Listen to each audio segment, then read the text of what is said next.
Okay, this next thing is pretty incredible. Um, of all people, not of all people, but somebody I do follow. I mean, you can take him or leave him, whatever. But I follow Tim Kennedy's account, and he puts out some crazy stuff sometimes. But this one, I really dug this one. He starts it off with "Raise Your Young Right," but this Kenya runner, Abel Mutal, was just a few feet from the finish line, but became confused with the signage and stopped, thinking had he had completed the race.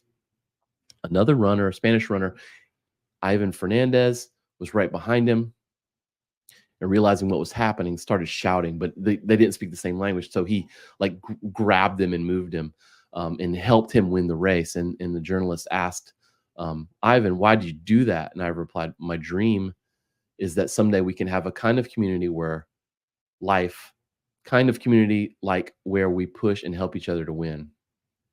But why did you let him win? The journalist asked. And Ivan replied, I didn't let him win. He was going to win. He had that race. And the journalist said, but you could have won.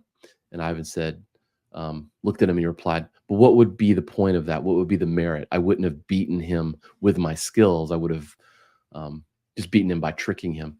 That is so great. And, I'm not going to just poop on a lot of Americans because this is, I mean, I'm sure this is everywhere, but it just feels like a very American thing to win at all costs, you know? And I don't necessarily like that vibe. I loved reading this. What a great story. And yeah, your mom would be proud.